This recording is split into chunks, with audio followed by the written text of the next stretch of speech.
하나님 말씀 함께 보겠습니다. 함께 보실 하나님 말씀은 에스더 6장 14절에서 7장 1절까지입니다.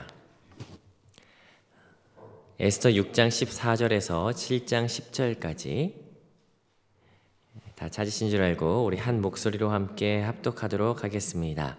함께 읽습니다. 시작. 아직 말이 그치지 아니하여서 왕의 내시들이 이르러 하만을 데리고 에스더가 베푼 잔치에 빨리 나아가니라. 왕이 하만과 함께 또 왕후 에스더의 잔치에 가니라. 왕이 이 둘째 날 잔치에 술을 마실 때 다시 에스더에게 물어 이르되 왕후 에스더여 그대의 소청이 무엇이냐 곧 허락하겠노라. 그대의 요구가 무엇이냐 곧 나라의 절반이라 할지라도 시행하겠노라. 왕후 에스더가 대답하여 이르되 왕이여 내가 만일 왕의 목전에서 은혜를 입었으면 왕이 좋게 여기시면 내 소청대로 내 생명을 내게 주시고 내 요구대로 내 민족을 내게 주소서. 나와 내 민족이 팔려서 죽임과 진멸함을 당하게 되었나이다. 만일 우리가 노비로 팔렸더라면 내가 잠잠하였으리다. 그래도 대적이 왕의 손해를 보충하지 못하였으리라 하니 아하수에로 왕이 왕후 에스더에게 이르되 감히 이런 일을 심중에 품은 자가 누구며 그가 어디 있느냐 하니 에스더가 이르되 대적과 원수는 이 악한 하만이니이다 하니 하만이 왕과 왕후 앞에서 두려워하거늘 왕이 노하여 일어나서 잔치자리를 떠나 왕궁 후원으로 들어가니라. 하만이 일어서서 왕후 에스더에게 생명을 구하니 이는 왕이 자기에게 벌을 내리기로 결심한 줄 알미더라. 왕이 후원으로부터 잔치자리에 돌아오니 하만이 에스더가 앉은 걸상 위에 엎드렸거늘 왕이 이르되 저가 궁중 내 앞에서 왕후를 강간까지 하고자 하는가 하니 이 말이 왕의 입에서 나오매 무리가 하만의 얼굴을 싸더라. 왕을 모신 내시 중 하르보나가 왕에게 아뢰되 왕을 위하여 충성된 말로 고발한 모르드게를 달고자 하여 하만이 높이가 50규빗 되는 나무를 준비하였는데 이제 그 나무가 하만의 집에 섰나이다. 왕이 이르되 하만을 그 나무에 달라 하매 모르드게를 매달려고 한 나무에 하만을 다니 왕의 노가 그치니라. 아멘. 우리는 지금 에스더를 살펴보고 있는 중입니다. 에스더는 1장 1절에도 나와 있는데 아하수에로 왕 때를 배경으로 합니다.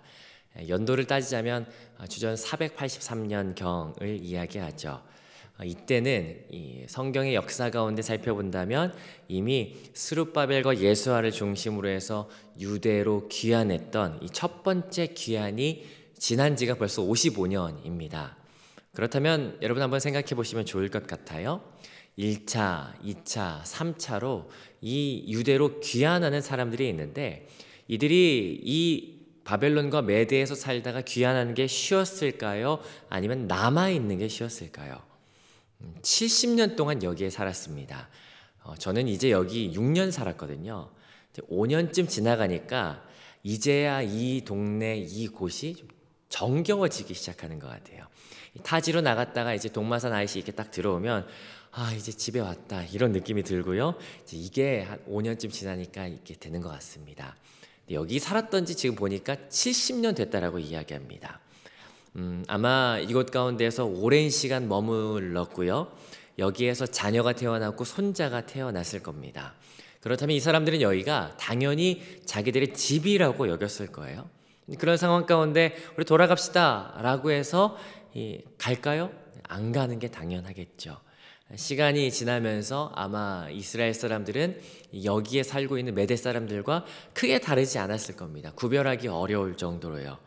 그것을 알 수 있는 것 중에 하나가 뭐냐면 이곳에 나타나는 이름들을 통해서 알 수가 있습니다. 일반적으로 성경에 나타나는 그 주인공들의 이름은요, 그 사람들이 대체로 사명을 가지고 들어갑니다. 이사야, 호세야, 여호수아, 이게 하나님은 구원자시다라고 하는 의미 아닙니까? 예레미야, 여호와께서 세우시다. 말라기, 말락 야훼라고 해서 하나님 나의 왕이시다라고 하는 의미를 가지고 있는데 정말 멋진 이름들입니다. 그런데 에스더서에 나오는 이름, 한 사람의 이름만 살펴봐도 알 것 같은데 모르드게이죠. 여러분, 모르드게는 아마 바벨론의 신의 이름이었던 것 같습니다. 마르둑에서 파생된 이름이죠. 그러니까 이곳에 나타나는 그 이름들을 통해서 알 수 있어요. 오랜 시간 지나면서 이들이 희미해져 가는구나. 다니엘처럼 왕의 진미를 거절하는 사람, 창문을 열어놓고 예루살렘을 향해 바라보면서 기도하는 사람이 없구나라고 하는 것 우리가 짐작해 볼 수 있습니다. 이스라엘의 정체성이 많이도 희미해져 있는데 이들도 어느 정도 포기하고 살아가고 있는 그때, 그러나 하나님께서는 여전히 이들을 향한 계획이 여전하시고 이들을 붙드신다라고 하는 것을 오늘 말씀을 통해서 보게 됩니다. 여러분, 지금까지 에스더 말씀 어떤 일들이 있었습니까? 하만이라고 하는 사람이 왕의 신임을 얻어서 자기를 경배하고 자기 자신에게 절하라라고 공포했어요. 그러나 유다인이었던 하나님을 섬기는 이 모르드게는 이를 거부하죠. 그러나 이 일이 하만을 분노하게 만들어서 모르드게뿐만 아니라 유다인 전체를 죽이고 도륙하고 진멸하고자 하는 계획 가지고 있었습니다. 이게 지금 이스라엘 백성이 가지고 있었던 위기였어요. 그러나 이 모르드게를 통해서 힘을 얻었던 에스더가 어떻게 합니까? 담대하게 왕에게 나아가면서 죽으면 죽으리다 라고 하는 마음으로 왕 앞에 나갔고, 이 담대한 도전과 함께 어제는 기가 막힌 반전이 하나 있었습니다. 그건 뭐냐면 6장 1절에 밤에 왕이 잠이 오지 않았기 때문에 잊혀졌던 모르드게의 공로를 발견하고 그리고 치하했다. 이게 어제의 내용, 참 기가 막힌 스토리 아닌가. 그리고 그에 이어서 오늘은 왕후가 여는 잔치에 참여하는 왕의 이야기가 이어집니다. 오늘 본문은 세 개의 장면으로 볼 수가 있어요. 먼저 6장 14절부터 7장 6절까지 하나의 잔치의 장면이고요. 7절부터 8절 그리고 9절부터 10절까지의 내용, 이 세 장면인데 내용상 흘러가기 때문에 쭉 그냥 차례대로 살펴보는 것이 좋을 듯 싶습니다. 자, 먼저 우리 6장 14절부터 7장 2절까지를 다시 한 번 더 읽어보면 좋겠어요. 한번 같이 읽어보겠습니다. 시작. 아직 말이 그치지 아니하여서 왕의 내시들이 이르러 하만을 데리고 에스더가 베푼 잔치에 빨리 나아가니라. 왕이 하만과 함께 왕후 에스더의 잔치에 가니라. 왕이 이 둘째 날 잔치에 술을 마실 때 다시 에스더에게 물어 이르되 왕후 에스더여, 그대의 소청이 무엇이냐? 곧 허락하겠노라. 그대의 요구가 무엇이냐? 곧 나라의 절반이라 할지라도 시행하겠노라. 오늘 본문이 굉장히 빠르게 전개가 되는 것 같습니다. 아직 말이 그치지 않았는데도 잔치로 빠르게 연결되고 있습니다. 여기 나타나는 잔치가 있습니다. 2절에 보니까 두 번째 날 잔치라고 이야기하는데요. 여러분 기억하십니까? 죽으면 죽으리이다 라고 왕에게 나아갔더니, 그런데 그 모습을 본 왕이 에스더를 어떻게 본 거예요? 너무 사랑스럽게 본 거예요. 너무 사랑스러워서, 그래서 왕이 뭐라고 했냐면 너의 소원이 무엇이냐? 내가 나라의 절반이라도 주겠다라고 이야기하자 에스더의 요청이 무엇이었습니까? 다름 아닌 잔치에 오십시오 라고 하는 말이었죠. 이 잔치에 갔어요. 잔치에 갔더니 잔치에 가서 왕이 또 물어보는 거죠. 원하는 것이 무엇이냐? 그랬더니 에스더가 하는 말 곧바로 답을 주지 않고 다음날 잔치에도 오십시오. 그때 말하겠습니다라고 이야기합니다. 그러면서 내일 열겠다라고 하는 그 잔치가 지금 오늘 본문 여기에 일어난 잔치예요. 여러분 느끼셨겠지만 에스더에는 잔치라고 하는 말이 굉장히 많이 들어갑니다. 몇 번 들어갈까요? 20번 들어가요. 그런데 이 잔치라고 하는 말은요, 이 20번 들어간 잔치는 이 히브리어 두 개의 단어가 사용되어지거든요. 미시테와 리시토트라고 하는 말이에요. 그러니까 미시테라고 하는 말은 그냥 일반적으로 잔치라고 하는 말인데 19번 들어갑니다. 그러면 나머지 하나인 리시토트는 한 번 들어가요. 이 특별한 잔치를 말하거든요. 영어 성경은 페스티벌이라고 말하는데 축제, 아주 특별한 잔치, 그게 바로 오늘 말하는 1절에 나오는 이 잔치입니다.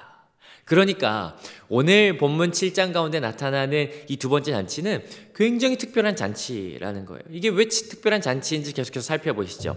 그 잔치에서 왕이 에스더에게 물어봅니다. 2절이죠. 뭐라고 합니까? 왕후 에스더요, 너의 소원이 무엇이냐? 기록된 대로 본다면 너의 소청이 무엇이냐? 너의 요구가 무엇이냐라고 하는 거예요.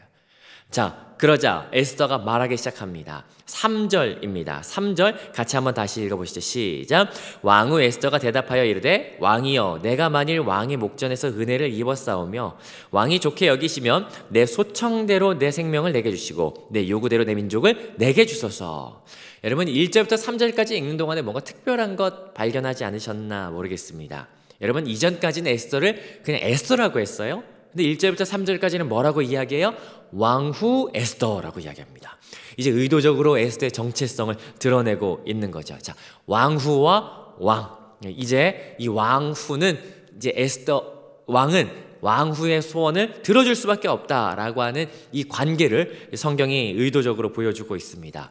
왕이 뭐라고 질문했냐면 너의 소청이 무엇이냐? 너의 요구가 무엇이냐라고 물어봤기 때문에 에스더도 저의 소청은 이것이고 저의 요구는 이것입니다 라고 이야기했습니다.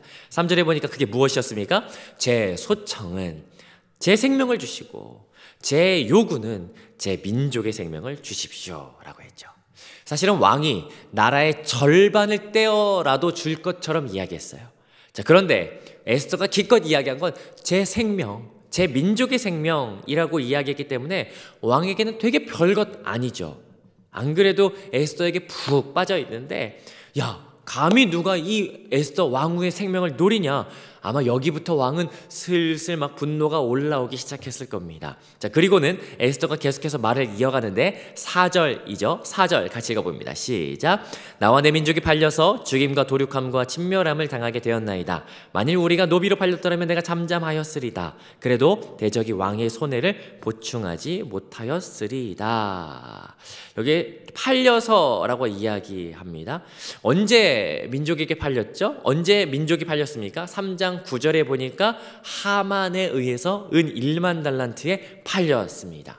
3장 13절에 보니까 12월 13일에 죽임과 도륙함과 진멸함을 당하게 되었다. 그것을 지금 이야기하는 것이죠. 이것이 4절의 내용입니다. 사실 이 4절 같은 경우에는요, 좀 애매한 부분들이, 그러니까 해석이 애매한 부분이 있어요. 그래서 제가 다시 한 번 더 세 번역으로 읽어드릴 텐데요. 여러분 세 번역으로 읽어드릴 테니까 눈으로 다시 한번 따라와 보시죠.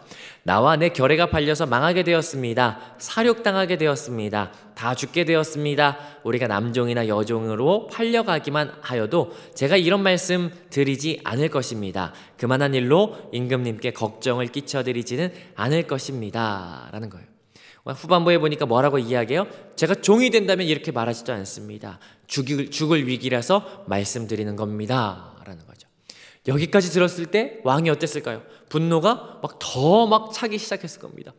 누가 이 사랑스러운 왕후를 누가 감히, 그래서 5절 같이 한번 읽어보시죠. 시작. 아하수에로 왕이 왕후 에스더에게 말하여 이르되 감히 이런 일을 심중에 품은 자가 누구며 그가 어디에 있느냐. 왕이 굉장히 분노했어요.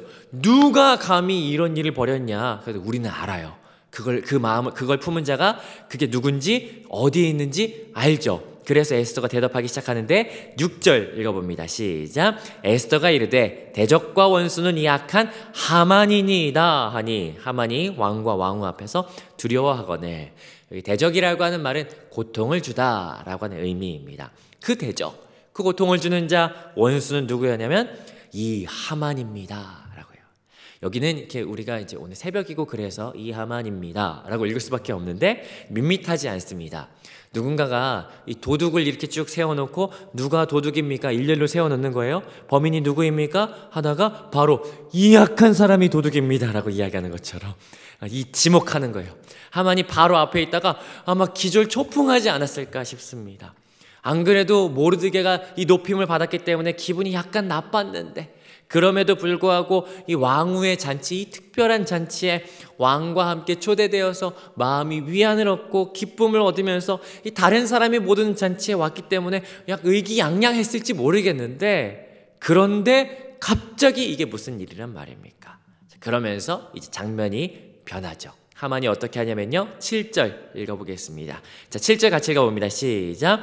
왕이 노하여 일어나서 잔치 자리를 떠나 왕궁 후원으로 들어가니라. 하만이 일어나서 왕후 에스더에게 생명을 구하니 이는 왕이 자기에게 벌을 내리기로 결심한 줄 알미더라. 왕이 에스더의 말을 듣고 어떻게 했습니까? 분노해서 밖으로 나아갔다. 왜 나갔을까요? 혹자는 술을 많이 마셔서 화장실 갔다라고 이야기하고 바람 쐬러 갔다라고 이야기하는데 그건 별로 중요한 것 같지 않습니다. 분명한 건 이 왕이 나간 사이와 그리고 다시 들어오기 전까지 어떤 사건이 있는데 이게 7절, 8절 그 그림을 보여주고 있습니다. 뭐냐면 하만이 에스더 앞에서 생명을 구한다. 8절에 보니까 엎드려서 구해요. 여러분 혹시 기억하세요? 6장 13절에 친구들이 하만에게 뭐라고 이야기했냐면 너 이제 유다인에게 굴욕당할 거다, 엎드러질 거다 라고 하는데, 여기 엎드러지다 라고 하는 것과 8절에 엎드리다 라고 하는 단어가 똑같은 단어입니다. 엎드려서 구걸하는 거예요. 살려주십시오. 자, 그때 마침 8절 읽어보겠습니다. 8절 시작. 왕이 후원으로부터 잔치자리에 돌아오니 하만이 에스더가 앉은 걸상 위에 엎드렸거늘 왕이 이르되 저가 궁중 내 앞에서 왕후를 강간까지 하고자 하는가 하니, 이 말이 왕의 입에서 나오매 무리가 하만의 얼굴을 싸더라. 그때 누가 들어오냐면 이 엎드려 있는데 왕이 다시 들어온 거예요. 그리고 그 장면을 왕이 목격을 한 겁니다.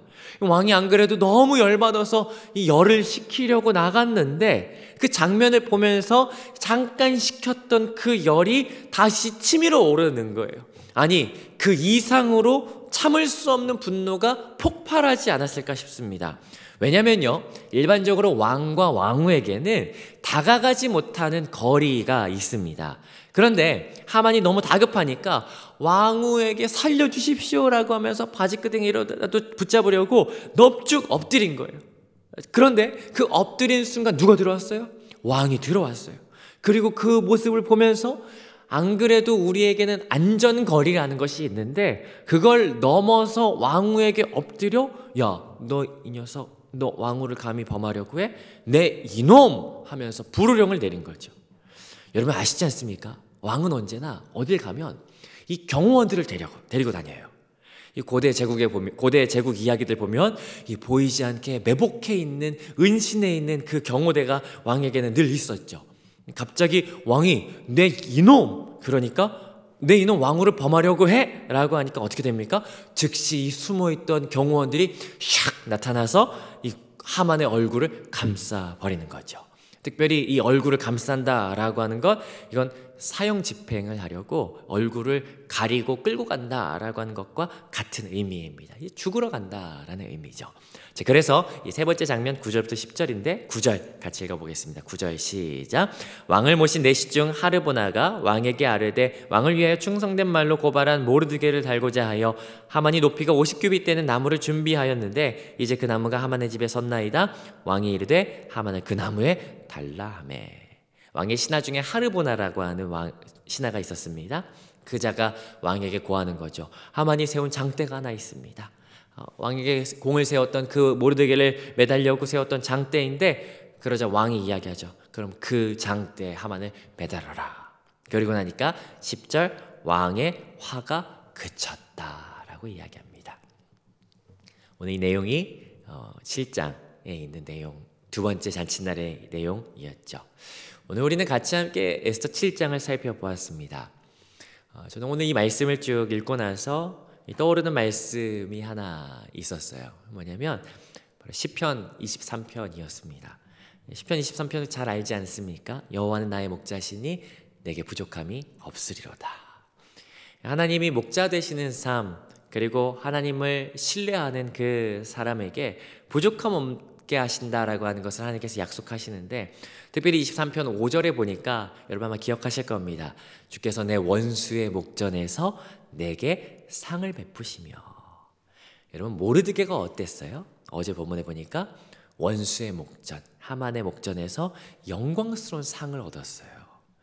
그런데 하나님께서는요, 주께서 내 원수의 목전에서 상을 베푸시지만요, 역설적으로 이야기하자면 원수의 목전에서 상을 베푸시면 친구의 목전에서 벌을 내리실 수도 있는 분이 하나님이시죠. 오늘 본문처럼 잔치에 초대돼가지고 기쁨으로 이렇게 왔는데, 왕과 왕비의 잔치 자리에 초대돼서 나만 기쁨을 누리는 그 가까운 사람들이라고 여겨지는 그 친구들이라고 여기는 그때 갑자기 화가 내려지는 거예요. 어떻게 이런 일들이 가능할까요? 여러분 에스더를 읽으면서 우리는 한 가지 단어를 우리가 생각하게 됩니다. 그건 뭐냐면 하나님의 섭리라는 거죠. 하만이 승리한 것 같았고 이스라엘이 곧 망할 것 같지만 하나님을 의지하고 하나님을 소망하는 이 모르드게와 에스더를 통해서 하나님께서는 기적과도 같은 반전을 일으키신다. 그러고 보면 이 하나님의 섭리, 이 반전의 역사는요, 사망이 이긴 것 같았던 그때, 예수님께서 십자가에서 죽으셨던 그때에도 죽음이 이긴 것 같았지만 그러나 예수님께서는 부활하셔서 사망 권세를 이기셨던 것, 하나님은 반전의 하나님이시었죠. 그래서 오늘 우리가 같이 함께 묵상하면서 결론을 내릴 수 있는 것, 그 하나님을 우리가 바라봐야겠다. 그 하나님을 신뢰하는 것, 우리가 살아가는 동안에 가장 중요하구나라고 하는 것 생각하게 됩니다. 왜냐하면 우리가 사망의 음침한 골짜기를 다닐지라도 주님 나와 함께 하시기 때문이죠. 저는 오늘 이 말씀, 이 묵상을 이렇게 제목을 달아보았어요. 뭐라고 제목을 지었냐면요, 구의 말 투아웃이라고 제목을 지어봤습니다. 이제 곧 끝나고 패배하고 망할 것 같은데 아직 끝난 게 아니라는 거죠. 진짜 야구는 9회 말 투아웃부터라는 말이 있지 않습니까? 여러분, 그 역전하시는 분, 역전의 주인공이 누구였어요? 하나님이셨어요. 왜냐면 오늘 우리가 같이 불렀던 찬송가 292장 3절에 보니까 어떻게 고백하고 있습니까? 주 없이 살 수 없네, 내 주는 아신다, 내 영의 깊은 간구 마음의 소원을. 하나님께서 우리의 어려움과 우리의 고통을 아십니다. 그리고 하나님께서는 이 모든 것을 반드시 역전시키실 거예요. 오늘 우리의 삶 가운데 혹시 길이 없기 때문에 막막함을 느끼고 있는 분 혹시 있지 않으십니까? 여러분, 이 말씀을 통해서 우리가 바라볼 수 있는 소망이 있어요. 아직 끝나지 않았다. 하나님을 바라보는 한 아직 끝나지 않았다. 하나님을 내가 붙드는 한 끝나지 않았다 라고 하는 것을 오늘 말씀을 통해서 보게 됩니다. 사랑하는 성도 여러분, 아직 끝나지 않았습니다. 소망을 하나님께 두고 끝까지 더욱더 하나님을 의지하는 오늘 하루 되시기를 주님의 이름으로 축복합니다.